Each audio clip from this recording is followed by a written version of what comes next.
un monde à l'horizontale, dans un monde de prêt-à-porter, du prêt-à-penser, du prêt-à-manger.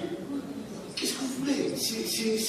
Voilà, c'est le constat de notre monde. On ne peut pas vous en dire plus. C'est à vous de relever ce défi.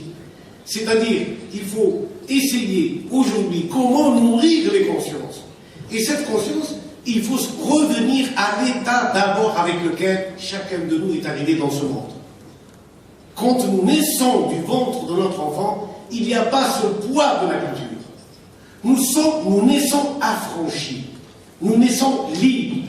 Personne n'est né musulman, personne n'est né chrétien, personne n'est né athée, personne n'est né dans aucune philosophie. C'est le poids de la culture qui pèse aujourd'hui sur nous, et cette culture globale, cette culture mondiale, ce village dans lequel nous vivons aujourd'hui, commence, il faut le reconnaître, à perdre complètement les pédales. Nous ne savons pas comment gérer le problème. Parce que ce problème ne se pose pas à toutes les générations. Il y a des milliers, des centaines de jeunes qui traversent la Méditerranée et qui meurent tous les jours pour venir vers un Eldorado. Où est l'Eldorado aujourd'hui? Vous avez pareillement entre le Mexique et les États-Unis. C'est pareil. Quand on va en Asie, et ça je pense que pourquoi le centre du monde se déplace en Asie? Parce que les Asiatiques ont une vision du monde qui n'est pas la nôtre. Nous sommes embarqués dans le même bateau. Et ce même bateau prend de l'eau partout. Mais au moins chez eux, il y a une espèce de réenchantement du monde. Parce que maintenant, ils mangent avec une avidité extraordinaire, en faisant des dégâts extraordinaires. Mais il n'empêche qu'ils sont au moins de morale, que nous, nos enfants non plus.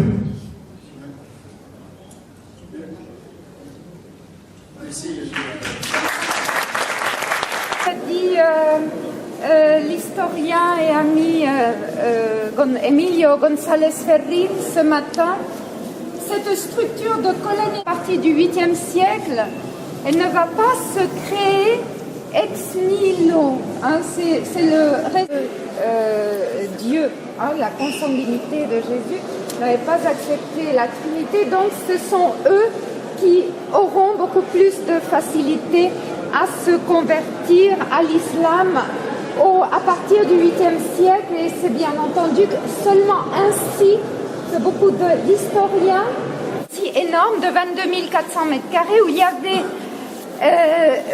d'après Ibn Dari, dans les 1400 colonnes, on en a, beaucoup disent aujourd'hui, 856 colonnes. Je ne sais pas compter, mais il y en a en tout cas plus de 800. Dont la vue est bien sûr bloquée toujours par la cathédrale ou par quelques hôtels ou chapelles qui vont être construits ici. La cathédrale, elle est incrustée là, on va la voir. De grande splendeur de Cordoue, on innove avec ce type de voûte qui avait 16 fenêtres autour pour faire pénétrer ici de la lumière. C'est une voûte qui a une structure carrée et qui va devenir une étoile, hein, qui symbolise donc le carré, la transition, inspirer les futures voûtes de style gothique. Et juste ici, avant de nous éloigner de ce bruit, vous avez là ancienne, du 10e.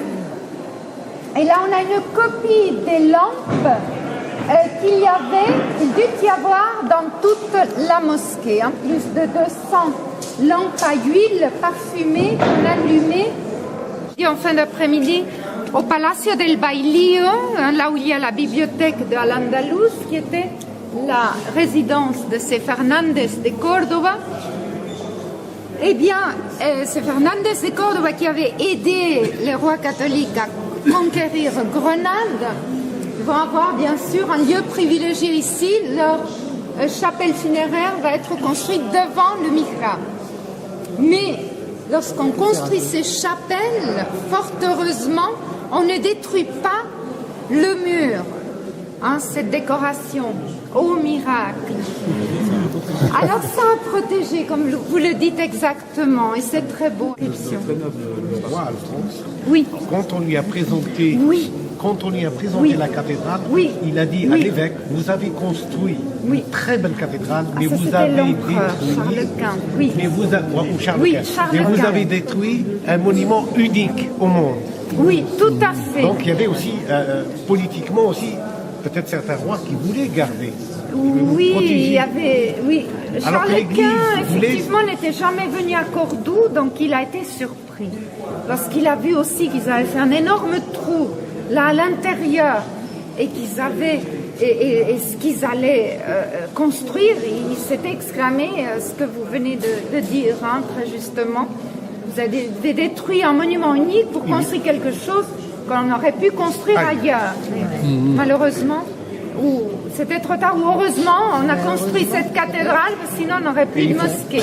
Alphonse X le Sage, vous l'avez mentionné, et c'est vrai qu'il a dit quelque chose lorsqu'il est venu à Cordoue, on allait détruire la mosquée. Lorsqu'est venu Alphonse X le Sage, c'est ce qu'on dit, en tout cas, certains historiens disent que lorsqu'il est entré ici, il s'est exclamé, mais aux Juifs, aux musulmans, aux chrétiens, vous ne vous rendez pas compte que vous priez le même Dieu.